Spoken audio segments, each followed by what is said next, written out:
And we are live. Hello, everyone. It is so good to see all of you. I'm going to go ahead and give the greeting and then we will get started. So, my question for tonight is this one. Is family mealtime important? Excuse me. My question for tonight is this one. Is family mealtime important? If we say yes, then what are the benefits? If we say there are benefits, then are there disadvantages or challenges? That's what we're going to get into tonight. But before we dive into it, if we're just meeting, I'm Denise Jordan, and I teach traditional homemakers. I teach traditional homemaking for today's homemaker. So if that sounds like something you want to do, then hit that subscribe button and tap that little bell icon so you don't miss any upcoming videos. And as always, tonight's sponsors are Coldest Water and Apron Diva. Coldest Water has one enemy, and that enemy is hot. And they want to bring you the best gear to help keep your water as cold as possible. The nice thing about these nifty little water bottles is you can carry them very easily. They come in several different colors.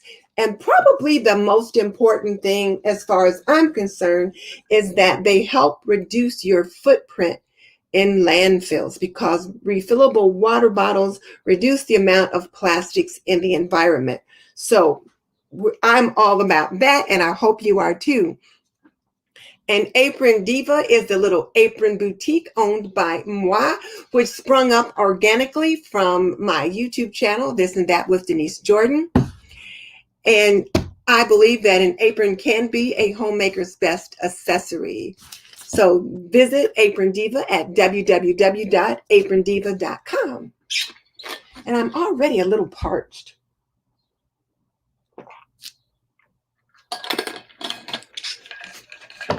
So let's get into it. Well, before I get into it, let me say a few greetings to people. Don't want to forget to do that. So I've got a couple of people here who've made a couple comments about their experience. So Sonia, I'm going to save yours for when I ask about like what are your thoughts or what are your experiences, and then I'll come back to that. But right now we've got Tammy who's saying hi everyone. We've got Nefertiri at Matriarchs Matter, and yes, Nefertiri, matriarchs do matter. We've got Alexandria Limke. Hi, Alexandra. Good to have you with us. Vamsey. Always good to have our little sister with us as well. Flora Swinney is here. And Khadija from Her Healthy Home says this is a great topic tonight. And I thought it was a great topic. I was talking to Fly Lady Cat, and we were just kind of tossing around a couple of things. And I thought, that'll be a good topic to talk about on Thursday's show. So I wanted to address the family table. And I was talking to Mickey Blue Skies about the family table. And she was like, what do you mean the family table? And I'm talking about the family dinner table, the family meal table where you sit down and have a meal together. I've got Rachel Knight who is here, who is saying hello to us ladies. And let's see, April Joy Mack is saying hi, Miss Denise. Hey, April, good to have you with us.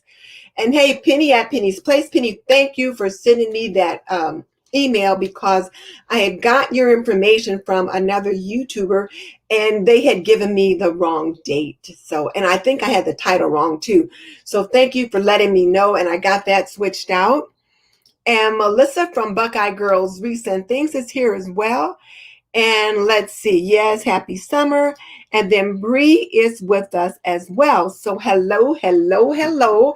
And I've got 22 people on with me. So if I could get 22 thumbs up, that would be just great. So glad to have all of you with me. So the first thing I wanted to ask all of you guys was, what is a family mealtime? And now let me just check my banners because I did try to put some together. And it's a good thing I did because my notes, my ink must be drying up because they didn't print out very well. So let's see.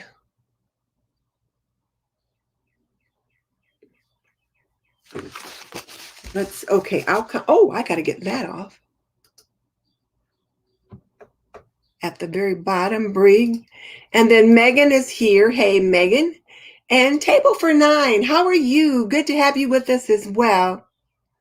And Tammy said she's cooking supper. Okay, Tammy. Well, hey, that's all right. We had kind of leftovers tonight. So tonight was kind of catch as catch can. So I'm glad you cooked supper. My husband came home and he said, oh, I looked in the crock pot and it was smelling so good. He said, what is that? Is that supper or is that broth? I said, honey, it's broth. I'm making broth, chicken bone broth in the crock pot. And it has the whole house just smelling redolent of just this really nice chickeny, fragrant flavor.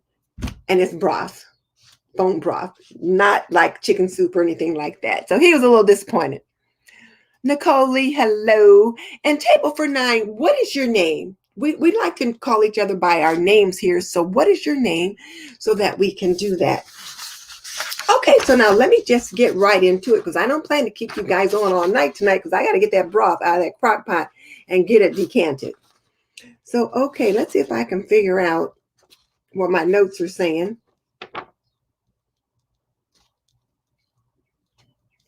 I guess the first question would be, what is family mealtime? That would be the first question to ask, would be, what is family mealtime? And if you ask yourself, like, what is family mealtime?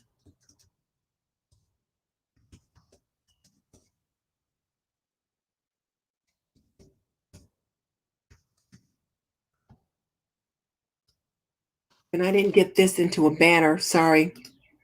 If you ask yourself, what is family mealtime? Well, that is a time when the whole family sits down to table and they eat a meal together. That meal can be breakfast, lunch, or dinner. But I think for most of us these days, it's either breakfast or dinner since most children will eat lunch at school unless they're homeschooled. So it tends to be breakfast or lunch and probably dinner more often than not. So then the next question that I have for you guys would be, what are the benefits of a family mealtime? And I'm going to try to get through some of the content first, and then we'll take questions. So if you guys could save your questions until we get through the content. So Megan says mealtime is rare. We actually spend some time cooking together, but then retreat to our corners to eat. So Megan says it's rare. We spend time cooking together, but retreat to our corners to eat. Well, we can talk about that a little bit as we go through. And then the prodigy, what is your name as well? Please, we like to know each other's names. So what is your experience as far as, family meal time? So in general, family mealtime is when the family sits down and eats dinner or a meal together.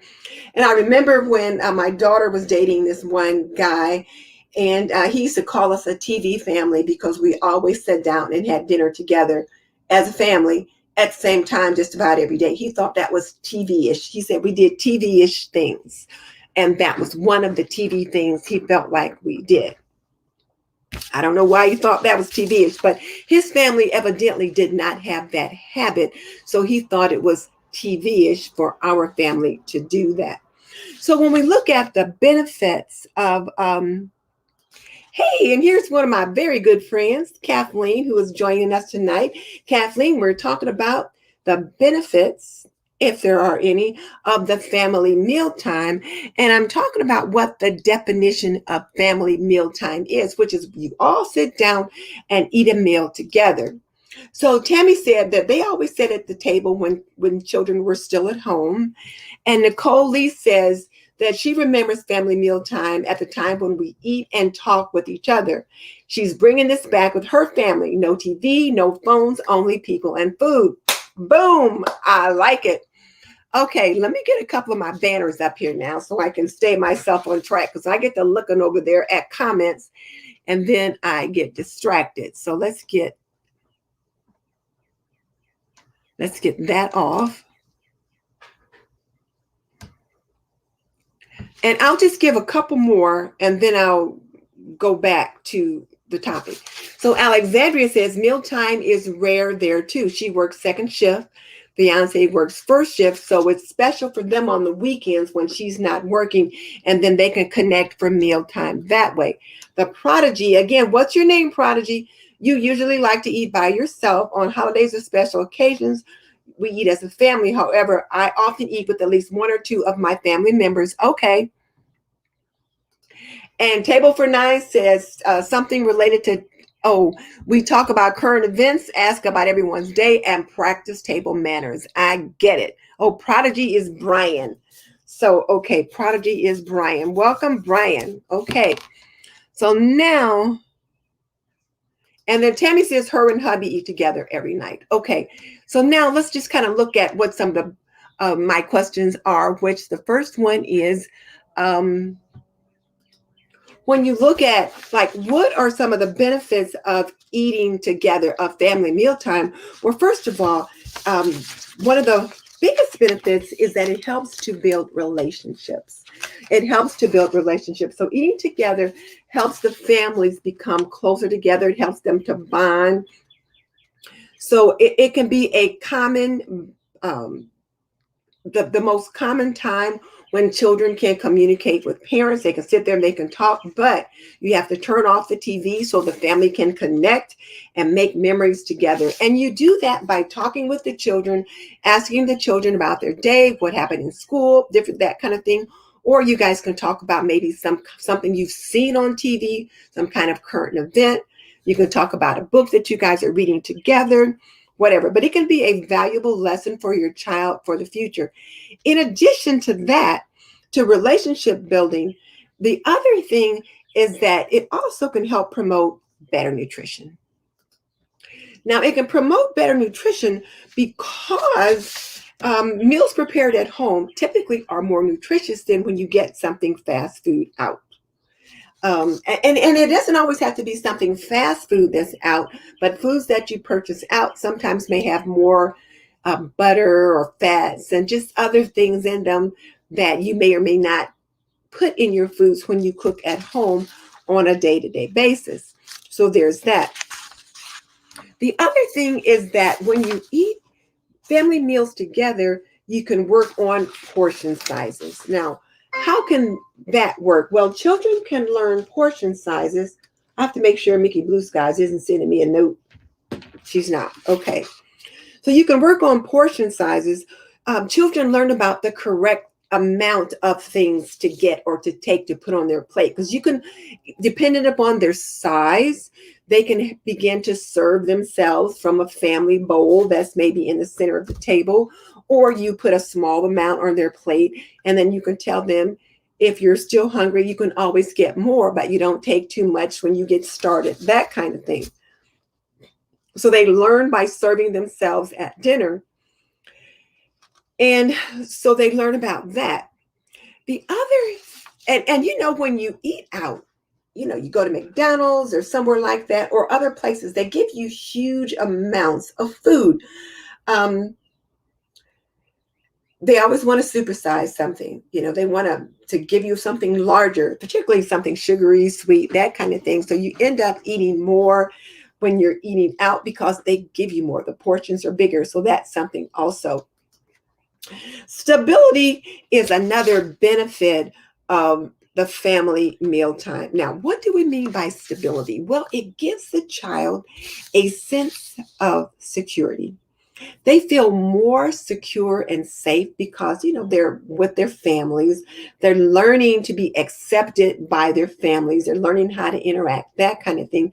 So it's really important that they learn that skill set.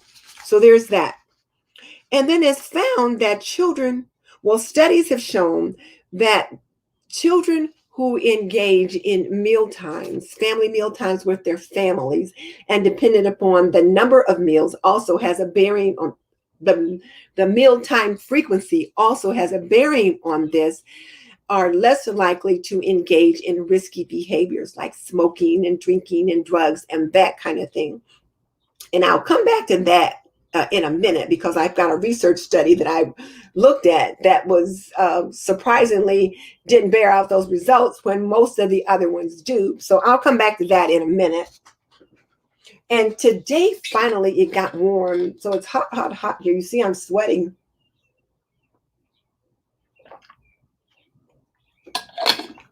I'm hot, hot, hot.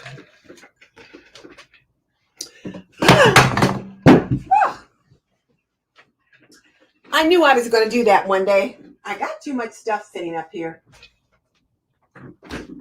Luckily, it didn't break anything. Okay, so stability is one of those things. The other thing that family meal times do, particularly when you're eating at home, because you can't have family meal times at table at a restaurant, but family meal time. Honey, are you all right? Hang on a second. I heard something really huge.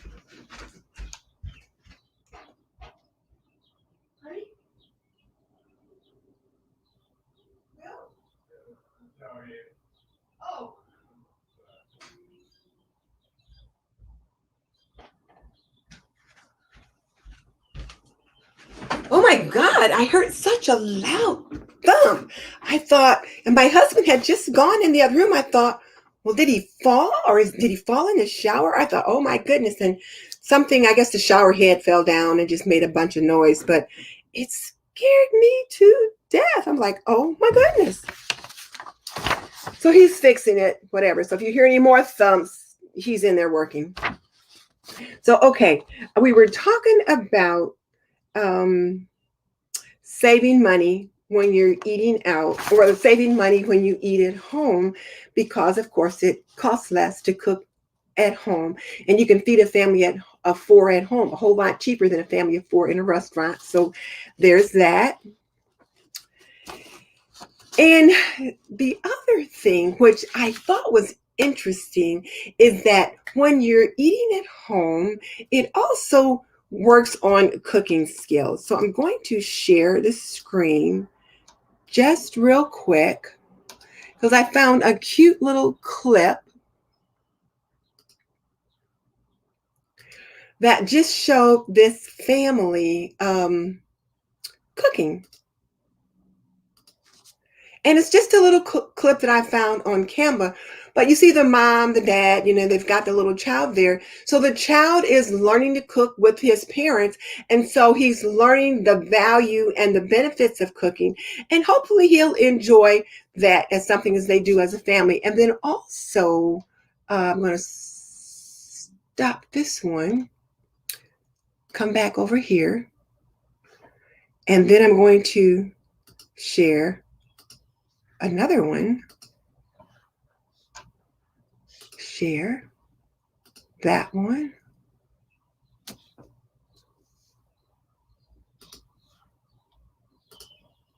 That one. And this particular one, you've got this mom and the grandma and the child, and they're obviously preparing some kind of a tray for either dinner or a party or something like that. But you can see them with the different kind of vegetables that they're working with, and the child is working with them as well. So that means the child would be likely to maybe give a little taste of something, and then also that participation will make that child more likely to have some of that as a meal, to consider trying that kind of a food. So there's that, cooking skills. The other thing that is important with the family table, family mealtime, social skills. And I think it was table for 9 or family of 9 or something like that. I can't see those right now. Indicated learning social skills and manners and those kind of things. And it is so important. And when you're looking at social skills, it's more than just how to use a knife and a fork and that kind of thing. But I'm going to share the screen for a second because I found another little clip that I thought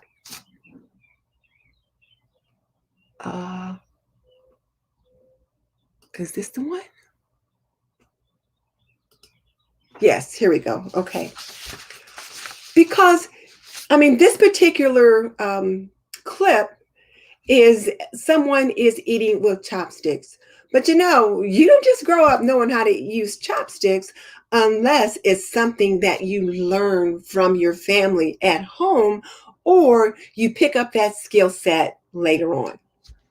So, one of the things that I know that you learn from family mealtime is some social skills, but also some cultural mores. What are some things that are particular to the culture for your particular family? It could be using chopsticks, it could be how to prepare collard greens, it could be how to make grandma's sauerkraut or something like that.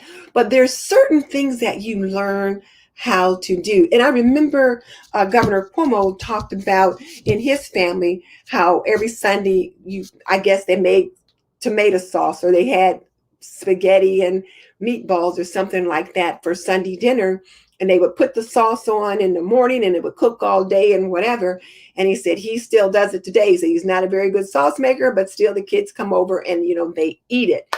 So there's social skills that you learn that are associated not only with standard things that we take for granted, knife, fork, how to use a glass, that kind of thing, but also those particular nuances that are culturally acceptable in families as well. So there's that. So it's important that you allow your children to be themselves, to begin to serve themselves, or to help them begin to serve themselves. Because, of course, you don't want them spilling things all over the table. But so you can help them serve themselves from a family dish or something like that. But as far as feeding themselves, and they're quite messy when they first get started. So you sort them out with like little finger foods like Cheerios or little peas or carrot sticks or something like that. So they gradually learn how to feed themselves better. So there's that.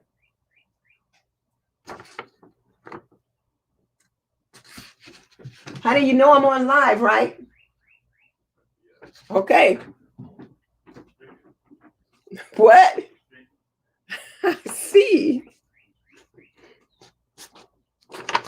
Okay.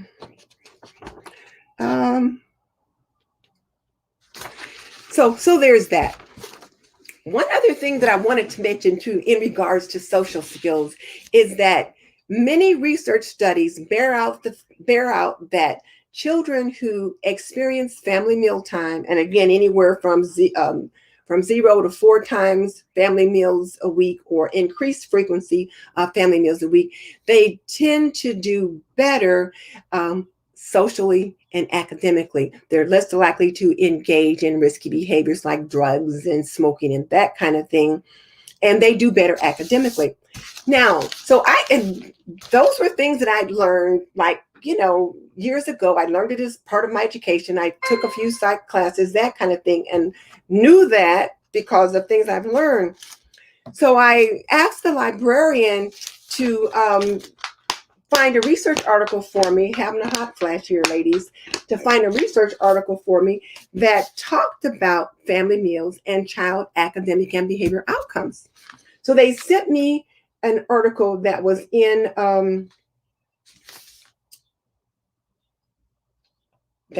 what article, what magazine is this? That was published in Child Development in November of 2012. And it's called Family Meals and Child Academic and Behavioral Outcomes. And what they found in this study, and they looked at over 21,000 children from the ages of 5 to like 15 and a half. And they did some studies where they really zeroed in on like 8th graders. And they didn't find the typical findings. This is what they say they found. There was no significant relations between family meal frequency and either academic or behavioral outcomes. A novel finding, meaning a new finding or an unexpected finding, because in so many other studies, this was the opposite. So I felt like I needed to at least let you know there was one study that disagreed with all the other studies that are out there. So now what do they say they need to do? It bears more research, and there's a few other things they feel like they should do to try to study this particular phenomenon again and see what's what. But most studies agree that you have better outcomes, behavioral and academic outcomes. So there's that. And the other nice thing about family meal times is you can get to explore and experience new foods. And this is certainly the time to do that, is to have share new foods with your children at that time. Now, we're not going to force things on them necessarily, but we will expose them to new foods, encourage them to try it. And maybe you say, well, before you can say you don't like it, you have to take 3 bites, because sometimes when kids are exposed to new foods, it can be a texture thing. The texture is just a little bit different and they have to adjust to that kind of thing. So there's that. Let's see. But they can begin to try new things and become somewhat independent. And if they're helping you choose what to cook, helping you choose and explore new foods and things like that at the grocery store, then they're most likely to try to eat them as well. All right, so there's that. So I guess the next question then would be, let me come over to the chat now and see what you guys are saying. There's lots of comments in here now that I didn't get to see. So let's see what you guys are talking about. Oh, wait, I got to get the banner off. There. Okay, let's see.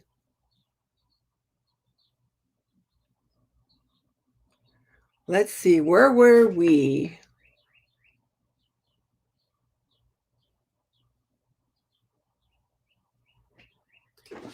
So Nefertiti says she feels like family meal time is where she redirects her children's vernacular. Okay, so that's a time of working on communication skills with your children.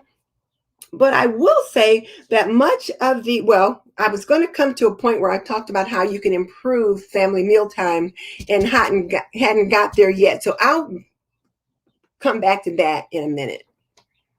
See, there's Brian. Khadija says family mealtime, you can be bonding, conversation, learning more about each other.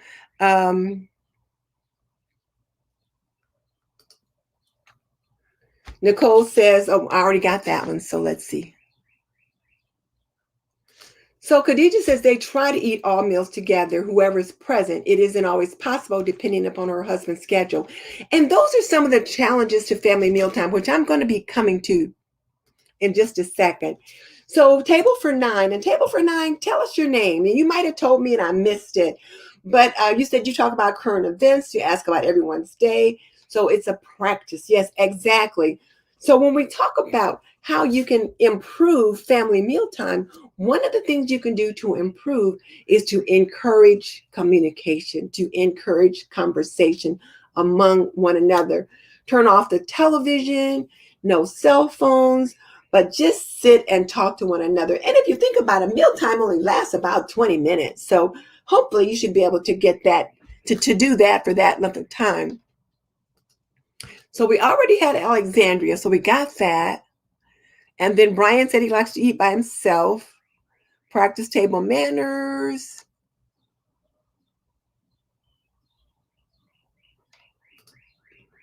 So table for 9, they eat lunch and dinner together. Then they miss the family members that aren't there. Okay.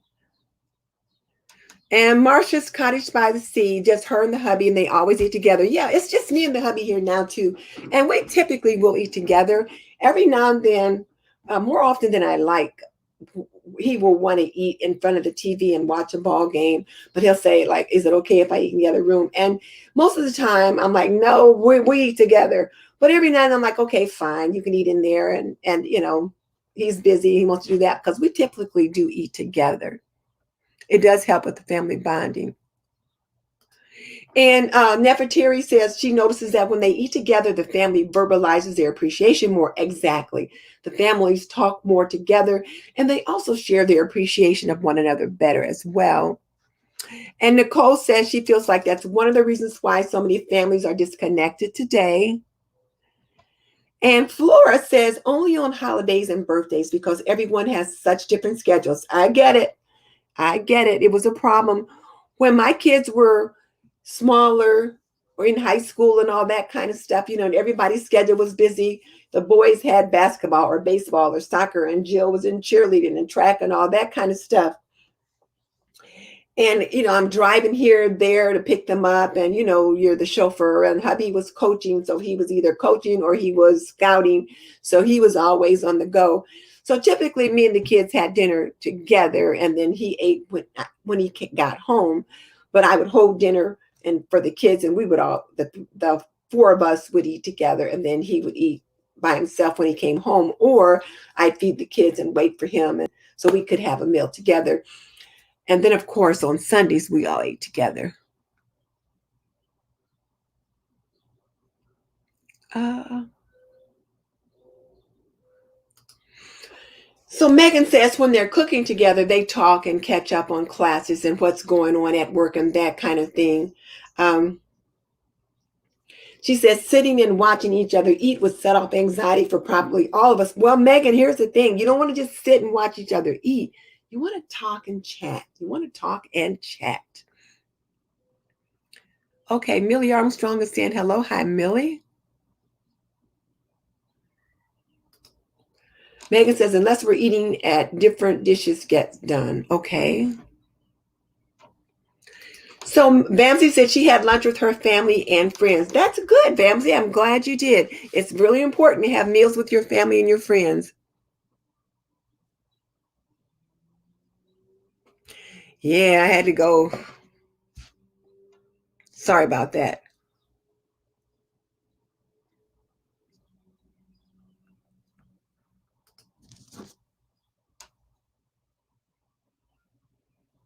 Okay. You surprised your daughter's cooking teacher. That sounds good. Let's see what else is here.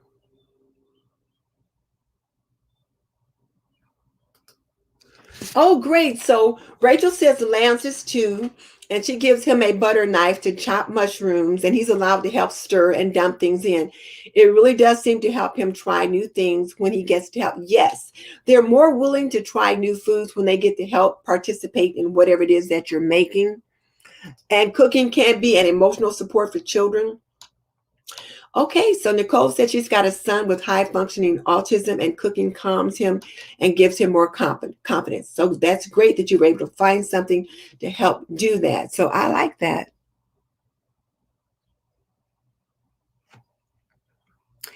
Well, Tammy, you're right. It's not what you eat, it's interacting with each other. So it doesn't matter if it's breakfast, lunch, or dinner, it's the act of sitting down together with one another and talking and sharing that meal. And you know, people are very social. We tend to share around a meal. Okay. So Megan says her kids learned in Chinese class how to use chopsticks just like silverware. Okay, good, good.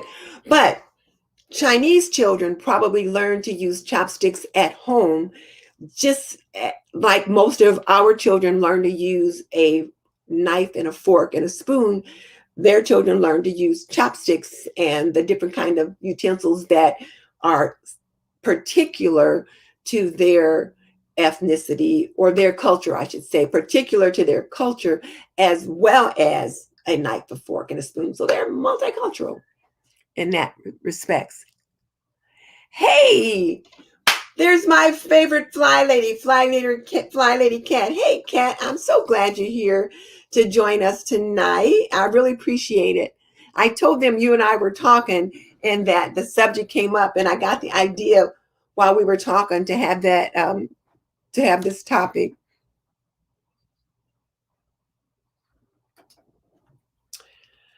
So Nefertiri says it drives her a little crazy because of the extra time added, but she always lets her little one help her cook. Yeah, you know, it's a lot quicker and a lot easier to just do it yourself. but the learning, the teaching, the passing on of that skill set is just so important. Okay, so Penny says it helps them do better. A tropical heat wave. I'm having something here. Yes, you can see how sweaty I am. So a 20-minute meal turns into a 2-hour cook-a-thon on some days. Yeah, sometimes. Okay. So Vamsy wants to know, what is social skills? In case you guys don't remember, Vamsy's our little sister. She's 12 or 13 years old. I think she's in the 6th or 7th grade. And you know she's on with us every week and she's learning things from us. So Vamsy's social skills are those things that you do. It's manners and how to interact with other people in your family and outside of your family. How to sit at a table, how to use a knife and fork, how to use chopsticks, how to carry on a conversation, how to greet someone, those kinds of things. Those are social skills.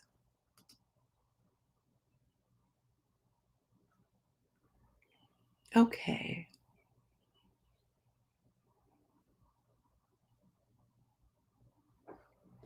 So Megan says when my kid's dad, well, when she and her guy were together, he refused to ever sit and eat because he was forced to sit at a table and eat as a kid. And she believes it's still that way at the other house. Well, I'm going to talk about that in a minute, about encouraging a partner who might be resistant to share that time slot with you. But let's just get to the bottom, first of all. And Cal's Talk just joined us. Okay. So, hey, Cal. So I think I've got everybody there. So now let me just make sure. Let me check my banners to see where I'm at with those. So this was the next question I was going to ask, which was, excuse me, how can you improve your family's mealtime? And one of the ways that you can improve your family's mealtime is, like I said, is to encourage conversations. Encourage the family members to talk to one another. And please, please, please, please, please don't use mealtime as a time to discipline a child or to harangue someone about something, to have any kind of contentious conversation. Mealtime is not the time to do that. That may be the one time everybody's together, but that's not the time to bring up something that's really negative. Because you want to, number one, you want to make sure that everyone can eat comfortably. You don't want to affect their digestion, that kind of thing. So don't argue and that kind of thing at the table. Just encourage conversation, keep it reasonable, but also age appropriate. So you can talk about what the kids are doing at school, what they're liking or watching on television, what kind of things them and their friends are talking about and doing, what kind of toys they like to play with, that kind of thing. But it's a good time to talk to each other and find out about each other's day. But please don't use that time to berate the child or make anyone uncomfortable with heavy discussions. Now, what are some of the challenges to the family table? And some of you have already brought that up. And I think Nicole was one of the ones who mentioned it earlier. When we think about what are some of the challenges to the family table, as Fly Lady Cat is pointing out, making the meal pleasant and enjoyable will encourage participation. Also, coming to the table hungry. Snacks before meals will stop the appetite. So don't offer snacks too close to mealtime. I know typically when kids come in from school, there might be a snack or a little treat that you might give them when they first come in, but then you don't give them anything else for a while until dinner time so that they're ready to sit down and eat their dinner. And hey, Nicholas White, I haven't talked to you in a very long time. It's good to have you with us. Yes, Cal, you did. Your real name is Caroline, I believe. And then Megan started asking kids for input on the meal plan. Okay, that works too because it gets them engaged. They're part of the process. But the question we were going to look into was challenges to mealtime. And one of the biggest challenges to mealtime, to the family mealtime, is the television. So you just simply have to turn the television off, because if you're all sitting there looking at the boob tube, you're not going to have very much conversation going on. So turn off the television, and also cell phones are turned off. Cell phones are not, or cell phones go either in a basket in the other room, or they go in the fireplace, but they go somewhere other than at the table. So for that 20-minute period, you can talk to one another. And you can talk about whatever it is you want to talk about. But that's the time to kind of build that bond, to build that relationship with one another. So Yolanda, thank you. Table for 9 is Yolanda, says she has 2 who eat really fast and 1 very picky eater. And everyone's at the table, you got the food there, and even the picky eater probably should try some of everything. I know when my kids were little, I told them they got to have one thing that they didn't like, and that they didn't have to eat that one thing. And they picked, the one thing they picked was peas. They didn't like peas, so I didn't cook peas. I didn't make them eat peas. They didn't like potato salad, so I didn't make potato salad.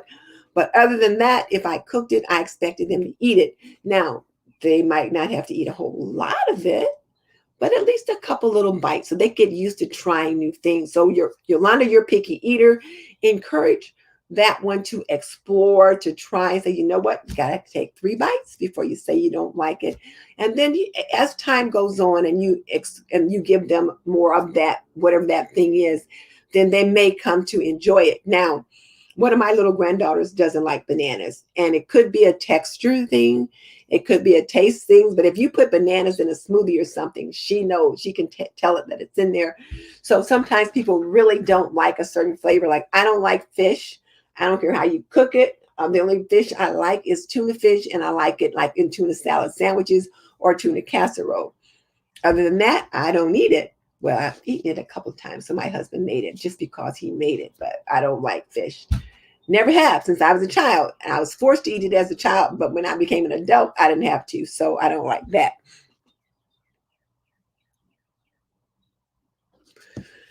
So yeah, so there's that. Now let's see. I think Carolyn. Oh, I said Caroline. Yeah, I knew it was Carolyn or something like that. So Nicole says her mom used to let her sister and her choose the topic for dinner table, and then the conversation took off from there. And that's good. The kid can pick the topic. So I like that idea. Making freezer meals and crock pot meals on time since I'm not home. Oh, that's good. Yeah, meal planning is a must, and it really does kind of help save money, that kind of thing. And it also gives them something to eat when you're not there. They can pull it out. So Penny says she's guilty. Oh, wait, I missed that. There it is. Penny said she's guilty with the TV and the phone. Well, Penny, you get to work on that. That's your choice.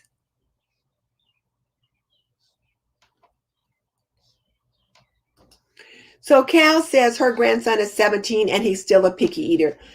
He's a picky eater. Kids, I believe children are picky eaters because they're allowed to be. If they are invited to try lots of new things and told you have to eat it, then they will eventually eat it. Like that commercial where the mother's chasing that kid around the room saying, you've got to take one more bite. And the kid says, I'm not going to eat it. And the mom says, well, you're going to sit here all day. And the girl goes like this and said, well, then we'll be here all night. Honey, that would not have been my child.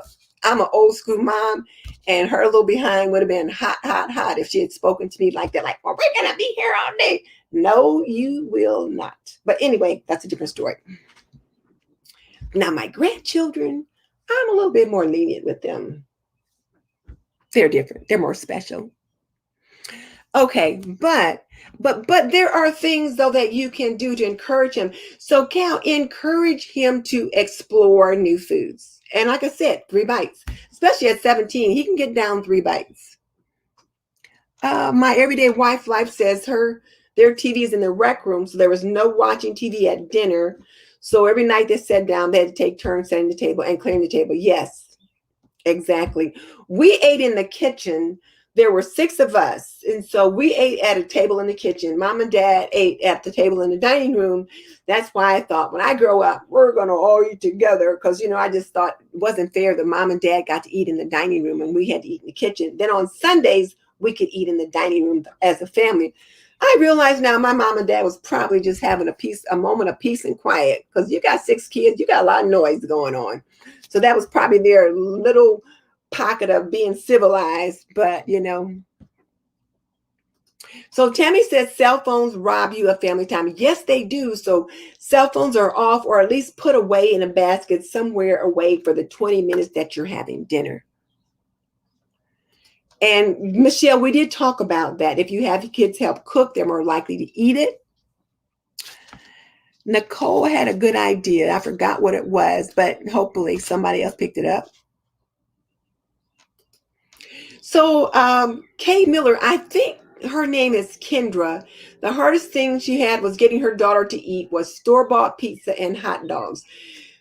Well, hot dogs probably have a texture thing all their own, so I can see why a child might have had a little bit of trouble with that. But with the hot dog, though, just kind of cut it up in little pieces, little finger-sized pieces, and let her kind of eat them, like that. And then pizza. Some kids don't like the texture associated with pizza. One of the challenges that occurs to the family meal time is when you have a family member who doesn't think meal times are important, or who had negative mealtime experiences as a child, so they don't want to participate in those experiences today. So what you'll want to do is to try to gradually get their buy-in. Like for Megan, I think it was Megan who said her ex had a lot of trouble with mealtime at home, so he didn't want to sit down at the table as an adult. He's in control of that now, and so he can begin to set a new normal for your home.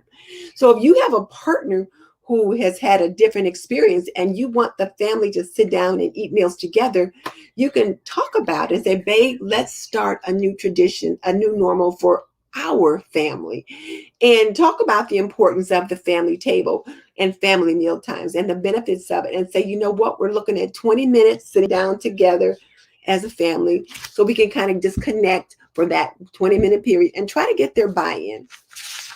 You got to try to get their buy-in.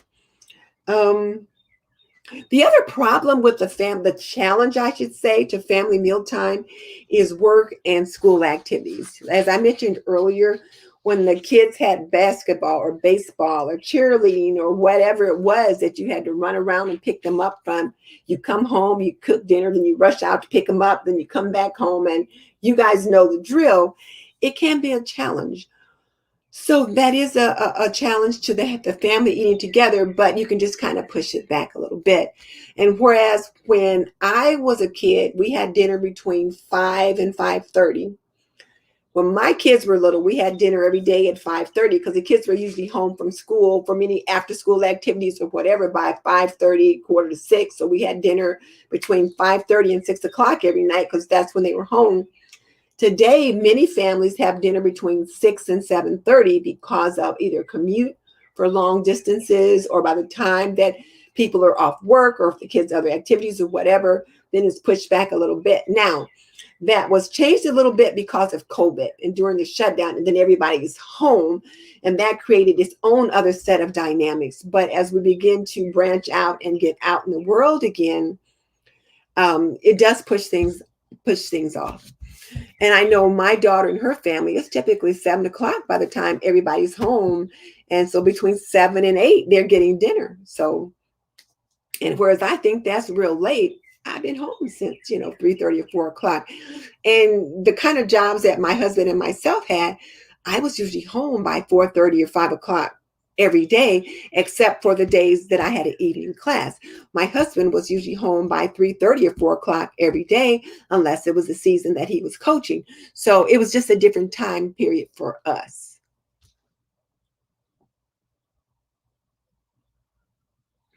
Um,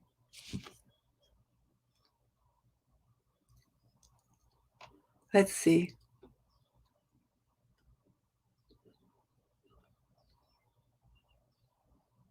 I'm not sure what the amen was for. Oh, when I said what I would do, yeah. Yeah, it's like, I mean, I'm old school. It was like, no. So now, Tammy said she needs to work on meal planning. And that's a whole art and another topic in itself. But yeah, Tammy, that can be very helpful, particularly get them involved and they're more likely to help eat. And Nefertiri says her patience is better because of her cookathons. Yeah. So, yeah, cell phones at dinner, especially if you go out with friends and they're on their phone the whole time, it is very annoying. Well, Cal, not to like mustard, ketchup, pickle, though that I wouldn't say that was really picky. I mean, some people just don't like those things. And I know my grandson doesn't care for mustard and ketchup and those kinds of things either. And my oldest son wouldn't eat pickles. Anything that was green was a pickle. So I'd have to like for green peppers and onions and if it floated, it was a pickle. So an onion, green pepper, whatever. So I'd have to put those things in the food processor and puree them. So if I was making meatloaf and I needed green peppers or onions or whatever in the meatloaf, I'd put it in the food processor and puree it and then put it in the meatloaf so I could get what I needed in there.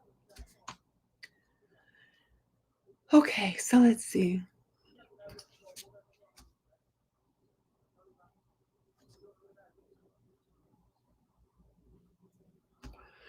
So Nefertiri said she would use the cell phones at the table. She would use it to bring up various trivia sites and they would discuss things there. Okay, that's pretty cool. But the son didn't like it, so they stopped bringing their phone to the table. Hey, that's a smart mama right there. So Shajim says, I never had family mealtime growing up, so I've never done it in my home either. Oh, okay. Very interesting that you never had family mealtime growing up.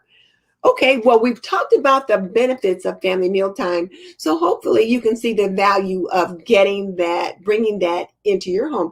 You can just let your family know, you know what, we're going to start something new. We're going to start a new tradition for our family. And maybe you start that tradition with dinner, or maybe you start that tradition with Sunday dinner. You got to pick it something easy and just kind of ease it in for your family because they may be resistant. Because it's going to be something new. Uh-oh.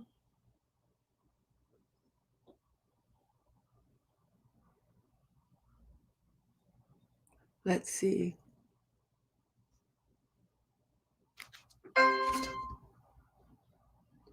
People are talking about healthy foods. They're discussing how to eat better.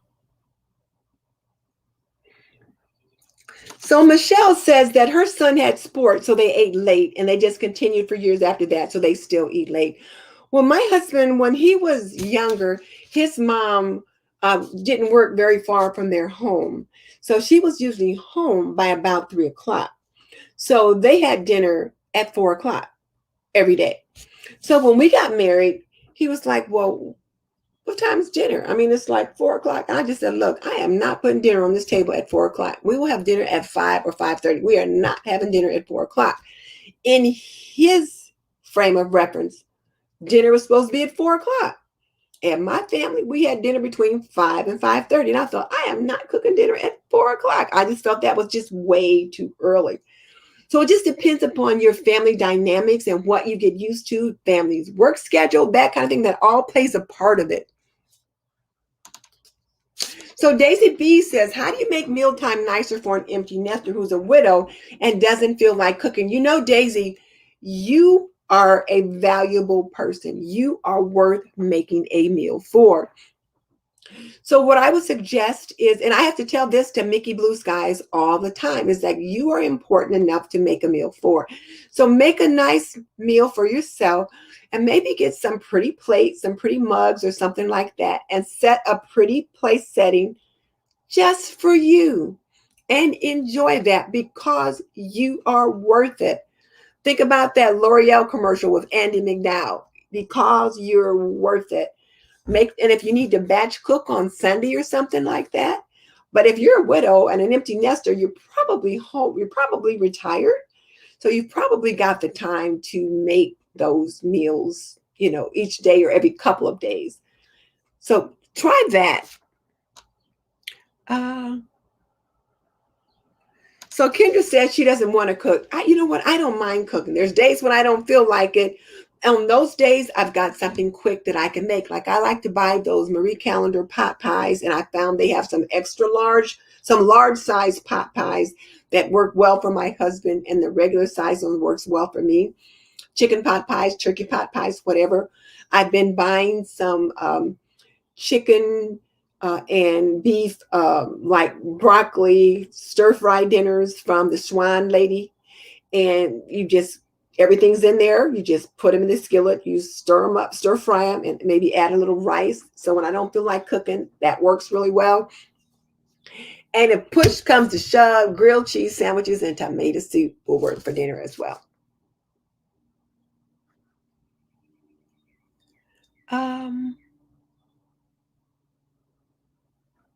So Megan is saying that she does large batches and puts them in individual servings in the freezer and then pulls one out as needed. That's a great idea, Megan. Thank you for sharing that with Daisy, because then you've got something in the freezer already. So you just pull one out earlier in the day, set it in the fridge to thaw out, or thaw it out in the microwave, and then put it in the oven or whatever.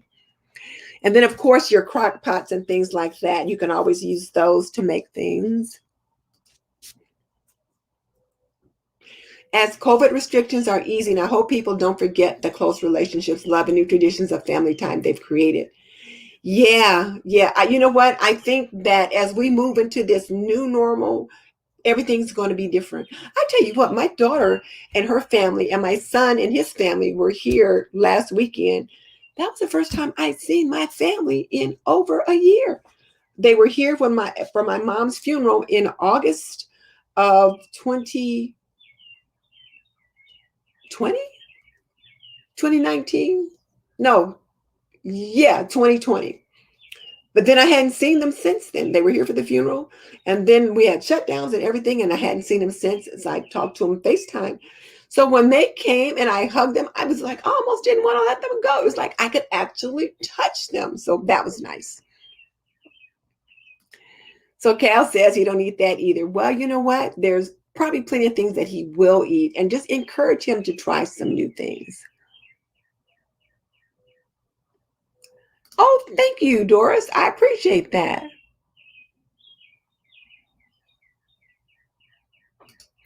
So Megan's going to homeschool 4 teenagers next year plus some siblings. So, okay. All right. Thank you, Kat. I appreciate your jumping in. I appreciate your being here. Goodbye. All right. Let me make sure, because I've got all the points covered, because it's about time for us to wrap it up. The other question I want to ask you guys was, what times do you typically eat dinner? What works for you? So what time do you typically eat dinner?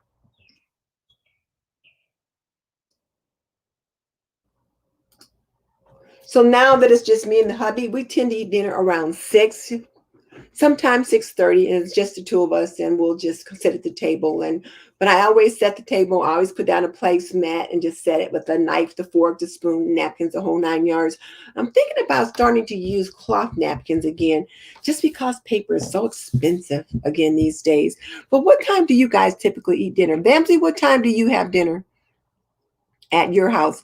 So Khadijah says typically around 5. And if they eat earlier, then they get hungry again. But your kids are little, Khadijah, so they need to eat a little earlier. So I can see you feeding them around 5 and probably giving them a snack before bedtime. It's probably around 7 or something like that. But yeah, and with them being so little, I think for families with toddlers, it's real easy to try to feed them separately, just so when it's time for mom and dad to sit down and eat, they can eat together and have a little bit of conversation. But if at all possible, it's nice if you could bring that high chair and set it there at the table and let them have some finger food that they can eat while you and the rest of the family are there, and you can assist them as needed, but so that the family is there together. But yeah. Um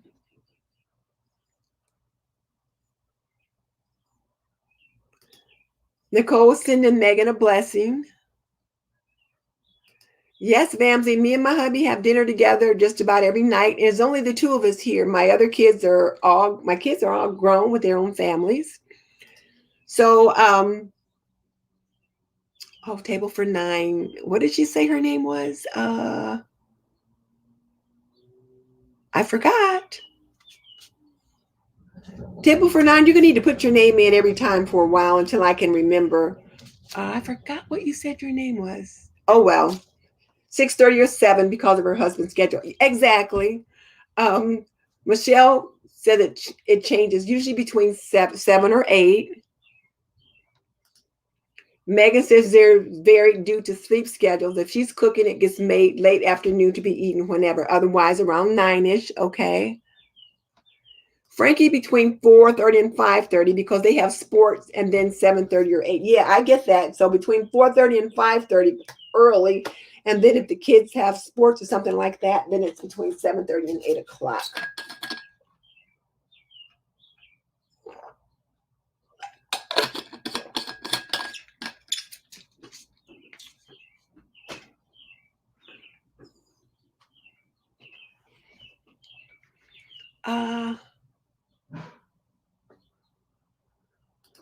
Cal says 6 or 7. Oh, Michelle says hand towels. Rarely use paper towels or paper napkins. Yeah, we use paper napkins every day, and they're just getting to be so expensive. Nicole says dinner's around 6. Yolanda, that's it. I'm going to write it down. Table for 9. Maybe that'll help me remember it, writing it down. Oh my goodness, we use a lot of paper towels. So Tammy says around 5 o'clock for her. Vamsy had dinner at 7:30. Megan, they switched to hand towels or travel size Norwex instead of cloth or paper tube. Just much easier for multiple uses. Okay. All right. So I'm glad that you guys got through that. That was very, very interesting. I thought that was an important conversation. I think it's something that we need to address. And I guess I want to know too, what do you guys want to talk about in future sessions?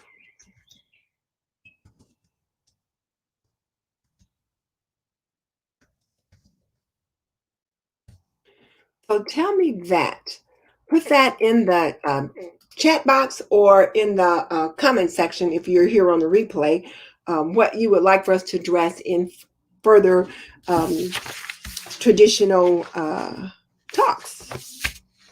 The other thing I want to bring up, I wanted to ask you guys about your memories of the family table. And one, I don't think this lady is on with us at all, but where is her comment? She was the very first comment, and it doesn't look like I can get back to her. Oh, wait, I know. It doesn't look like I can get to her now, but I did write it down if I can find it. Her name is Wendy Becker, and she said, we ate together at the table every night, except sometimes we had pizza night in front of the TV, but we were all together watching the same thing. Yeah, I remember that too. I feel that this was instrumental for us to be close to each other, still love my parents, and see them several times a week. If you aren't doing family meals together, you should be. And that's Wendy Becker who left that comment. So I thought that was important. And that was the very first comment that I got. And I can't get back to it now, I guess, because there's so many other comments on top of that. And then I asked my husband, what were his thoughts about, family meal time? What was his memories? And he said for his family, Sundays were big days for family dinners at our house. Mama made a big meal and we had dessert. The rest of the week, we ate in shifts. So they had a large family. There were 10 children.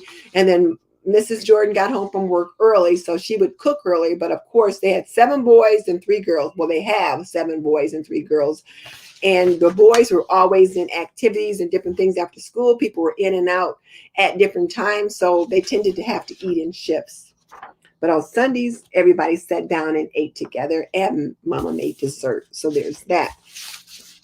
I also want to revisit the herb pot challenge that I gave you guys a few weeks ago. I challenged you guys to join me in an herb pot challenge, and this is one of the little herbs that I've planted. This is oregano. It smells delicious, and it's ready for me to pinch off a few herbs. And then also I've got a little bit of rosemary. This is the one that I've had sitting on the counter in the kitchen, but I think I'm going to put it in this pot now. So I am, again, just reminding you guys that you are being challenged to plant some herbs. And it can be one little pot of rosemary like that, or it can be a whole container garden full of herbs like you saw me do last week on the video that I put up last week. But I am just challenging you to plant something, to just play in the dirt, to have something fresh to use when cooking with your family. And it will also encourage your family to try new things, because if you're growing herbs, and they'll want to taste them and try them and see what's what in cooking and that kind of thing. So plant something that's easy to grow and something that you will use. And then also I want to let you know that I am hosting, along with Lacey at Lacey Space, a container garden challenge. So you can make your herb pot your container garden, or you can do flowers or whatever. But the container garden challenge deploys on June 14th, so you can upload your video then. You can be as creative or not in your choice of container or containers. And if you just want to plant a little herb pot, you can participate as well. And upload the video on June 14th at 4:45 p.m. Eastern. And if you don't make videos, but you planted an herb pot and you want to send me a picture of it, email it to me and I will share that on my community tab. So I'm challenging you guys to just do something. And I don't think I have a clip to show that. And so are you in is the question. Are you in? And then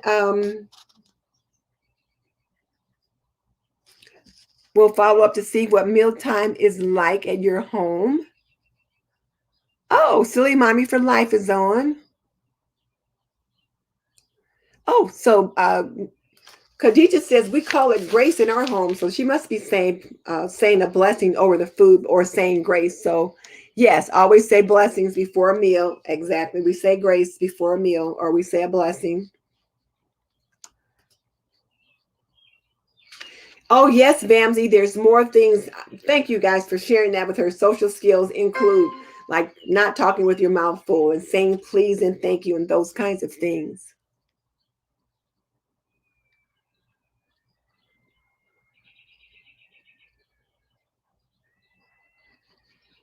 Taking turns with speaking, Yolanda says, taking turns with speaking, those kinds of things as well. Yeah, I reminded you guys that Vamsy is our little sister. She's like 12 or 13. She's in the 6th or 7th grade, and she's here every week. And she just enjoys listening and hanging out with us. So we just kind of help her along and teach her things as women do. We teach the younger ladies. So yes.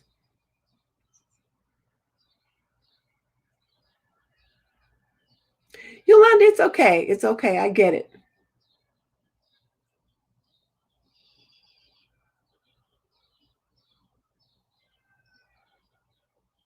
Angel's here. Huh? Good you're here. Glad.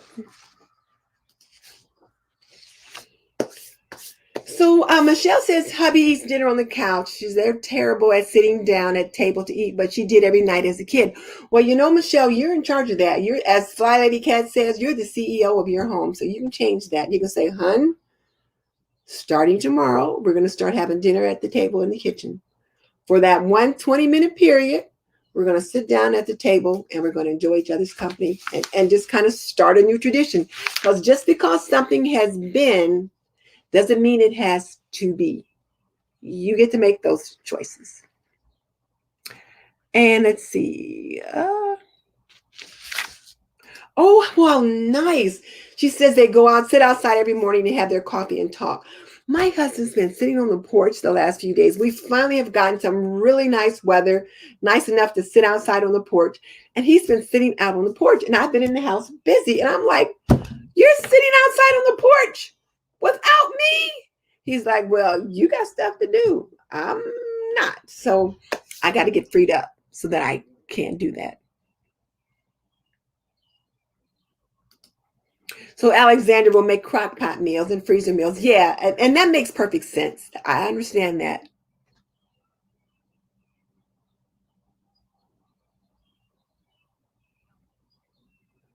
Okay, so you guys are sharing information with each other.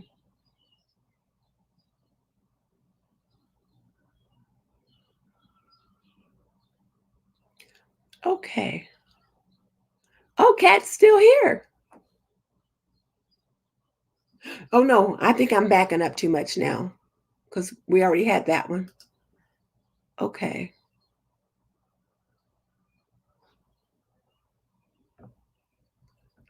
Oh, I know. I was going back trying to find that one comment and I couldn't find it. So Rachel's in the challenge. Okay, I understand. No problem. It's up to you guys. Budgeting, yes.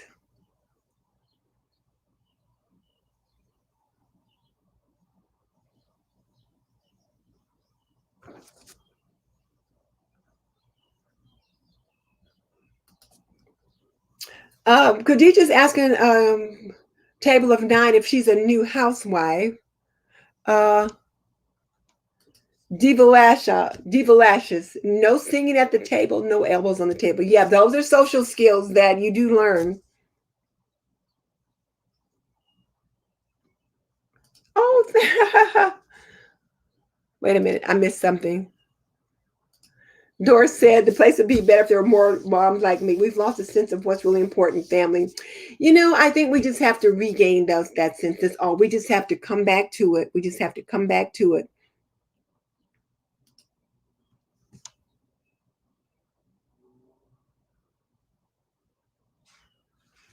I'm not sure what you're talking about there, Megan.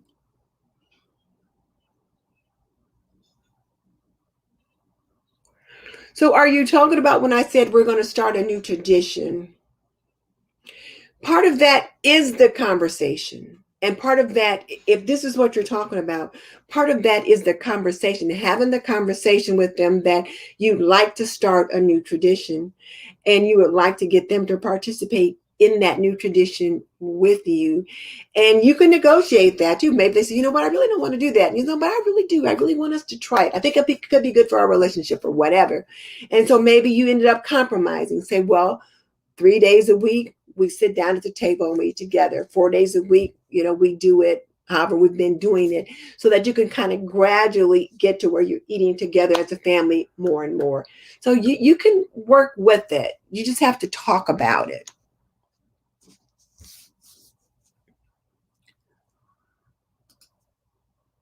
Yeah, you don't just tell the spouse you're doing it. You talk about this is what you would like to do. You would like to start a new tradition. And let's talk about it because you're right. If you just say, honey, we're doing this and we're starting tomorrow, my husband will be like, what? So it's like, it's a conversation. So if I gave the impression that it wasn't a conversation, I didn't mean to do that. It is a conversation where you have to have, where the two of you have to talk about it.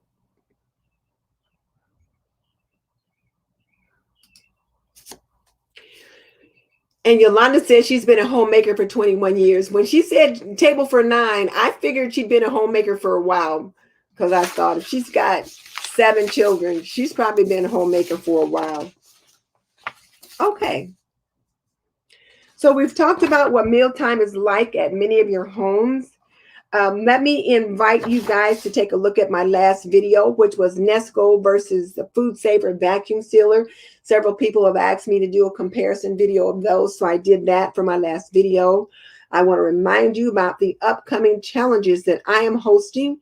The Summer Kitchen Vignette Open and Bite, which drops on June 7th. And then the Container Garden Challenge, Open and Bite, which drops on June 14th.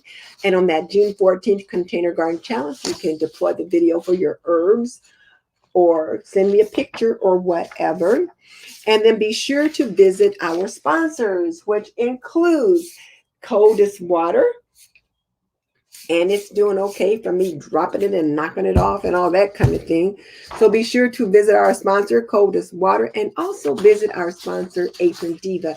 If you chanced to visit earlier and some of the things that you wanted were out of stock, everything's back in stock, and there's even some new things there now. So, hello, Natalie. Good to have you with us. And I think that's it. We have covered everything. So we looked at what family mealtime is, which is the family sitting down and having a meal together. We talked about what are the benefits of family mealtime, which included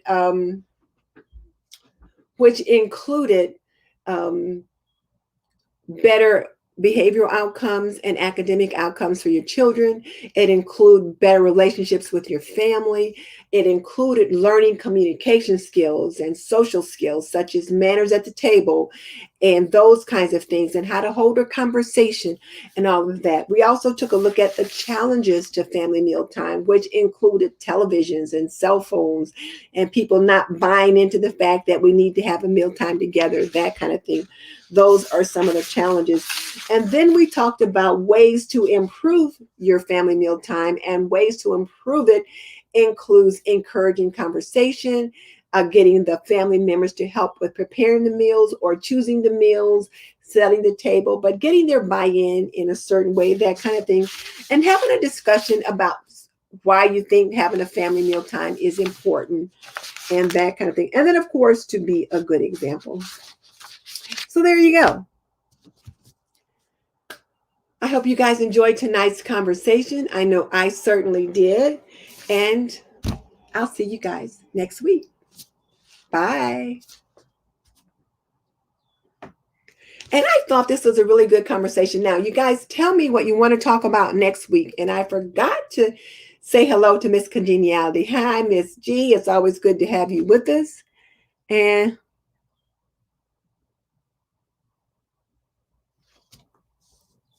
okay. All right. So I think Khadija is wondering whether or not. Okay. So Table for Nine is a stay-at-home mom, and not many stay-at-home moms anymore.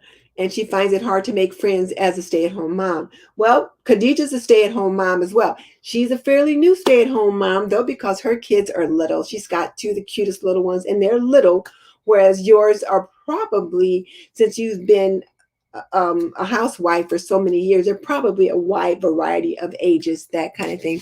But you two can certainly chat since you're both stay-at-home moms. You'll have a lot in common.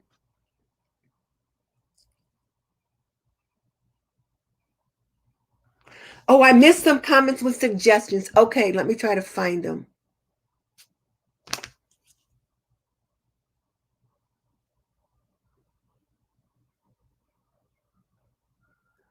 Uh,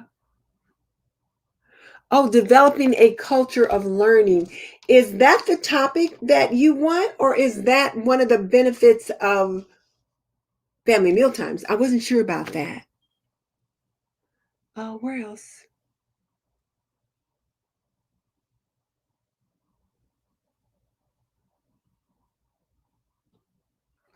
Oh, budgeting.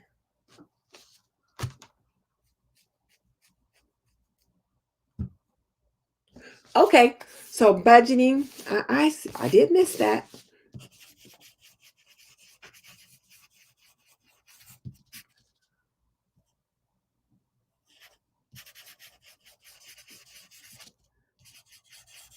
Okay, I missed that.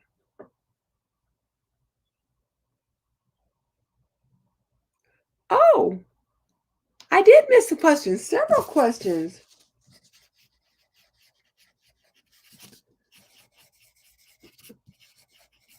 Okay, I'm going to go through and I'll go back through and I'll write the questions down, but I'm not going to keep you guys while I sit here and look through to find the questions.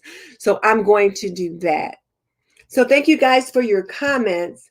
And oh, okay, I see budgeting and making friends as a housewife.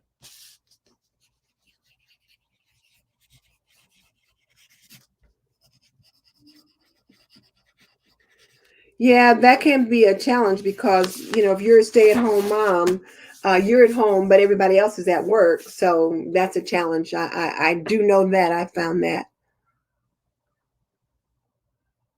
Okay.